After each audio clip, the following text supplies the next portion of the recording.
Olá, sou Jéssica Marques, sou psicoterapeuta e no vídeo de hoje nós vamos dar sequência ao que o Freud propôs em 1911 sobre duas maneiras de funcionar do aparelho mental.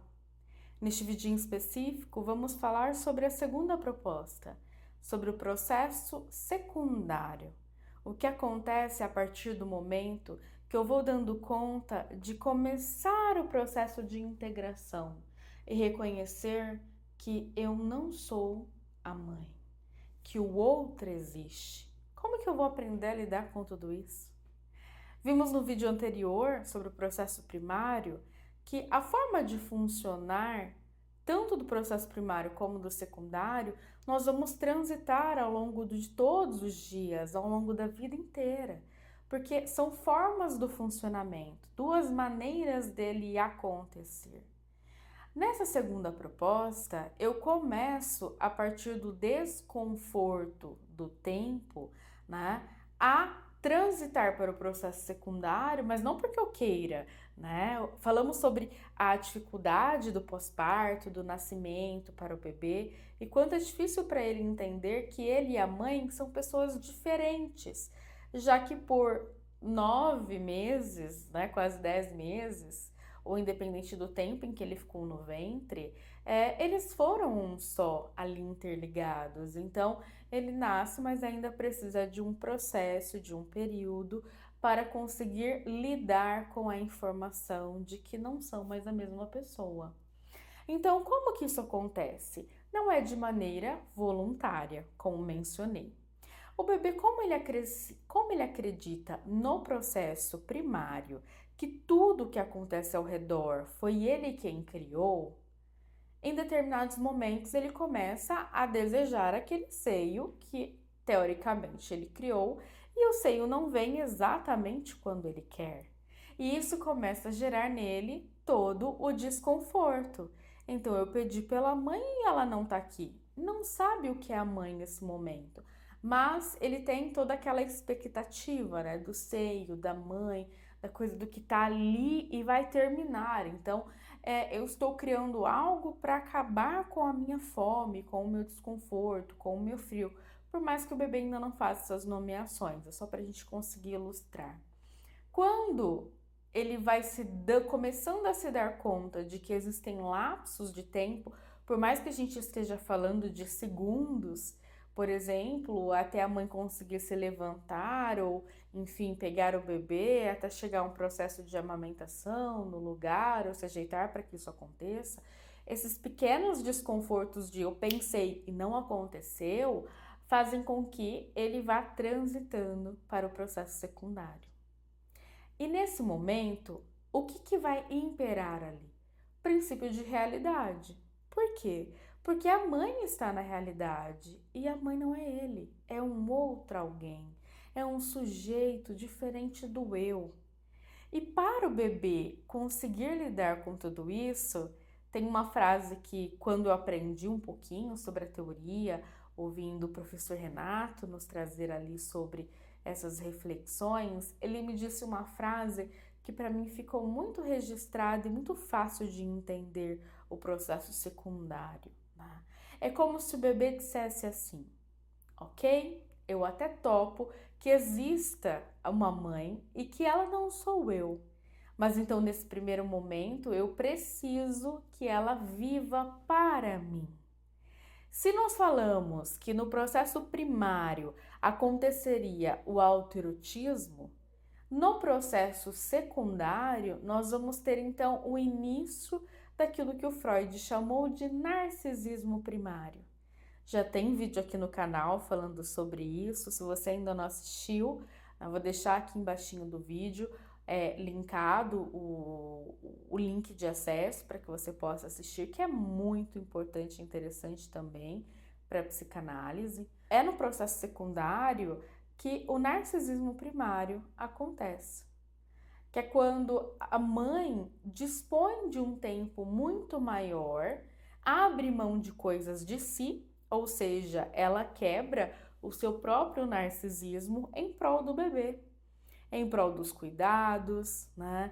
Quem já teve contato aí com alguma mãezinha recém-parida ou que está por aí, vai se dar conta de que às vezes você passa o dia e você não escova os dentes, você se acaba às vezes nem se alimentando adequadamente ou nos tempos, né, essenciais, porque a demanda do bebê é em primeiro lugar.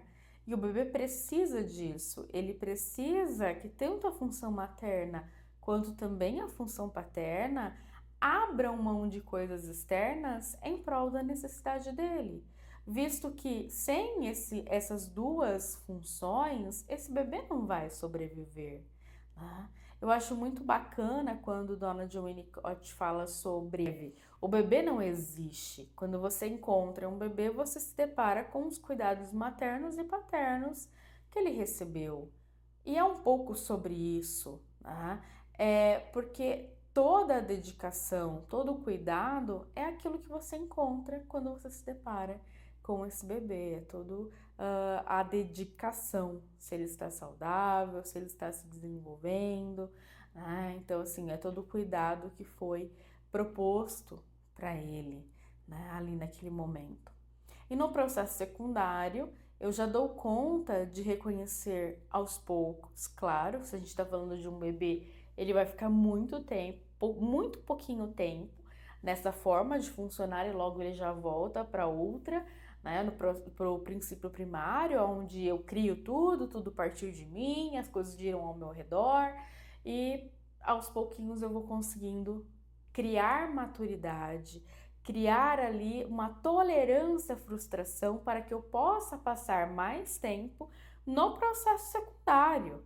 Se eu já fiz a relação ali com a teoria das posições da Klein, nós poderíamos relacionar o processo secundário à posição depressiva proposta por ela, que é quando a gente fala dessa integração da realidade que antes era dividida em boa e má, e agora eu consigo identificar que as duas coisas, boa e má, existem em mim e existem no outro. Por mais que na primeira infância eu vou ter uma necessidade extrema de que os pais façam isso por mim ou vivam esse momento. E como que a gente identifica isso na nossa realidade? É muito comum ouvir no consultório ou também as minhas partes, né, de imaturidade levarem para análise queixa onde a situação onde eu estou é responsabilidade do outro, o que eu não dei conta é por conta do outro, as queixas comuns, né? É a economia, é o país, é a sociedade, é a cidade, tudo isso vão sendo desculpas que a gente vai encontrando para não se responsabilizar, quando na verdade eu preciso olhar para mim e ver qual é a minha responsabilidade diante de toda a queixa que eu possa trazer sobre o dia a dia, sobre a minha vida. O que eu posso fazer para mudar? O que eu dou conta de fazer para mudar? O que é mais essa perspectiva? Querer, nós até queremos, mas talvez a gente ainda não tenha disponibilidade emocional, que são coisas distintas e que a gente precisa respeitar uma questão de estrutura. Processo primário significa que o outro não existe, eu sou o tudo. E no processo secundário, o outro existe, mas eu tenho dificuldade de que ele não exista para mim. Então vão ter ali algumas noções importantes, porque afinal, todos nós queremos ser amados, queremos ser desejados, queremos ser ouvidos, né? Queremos fazer parte, queremos que o outro nos veja. Quando a gente consegue identificar também essa forma de funcionar de não reconhecimento ali, é quando você se depara com alguns encontros em que a pessoa só fala de si. Ela não tá ali de fato se encontrando numa conversa com o outro. É um monólogo. É só sobre eu. E tudo isso fica difícil de conviver. Um relacionamento saudável consiste em um falar e o outro ouvir. E que isso possa se inverter, que eu possa ouvir quando o outro também estiver falando e que o outro me ouça quando eu falo, né? Então, essa é uma relação saudável e que todos nós buscamos ou precisaríamos buscar. Aqui ficam as minhas percepções sobre o processo secundário. É claro que não é literalmente o que o Freud diria, até porque eu não sou o Freud. E compartilho aqui no canal sobre as minhas percepções da vida através de casos clínicos e também da minha própria história. Espero que tenha gostado e fique aqui para um próximo vídeo. Até um próximo. Tchau, tchau!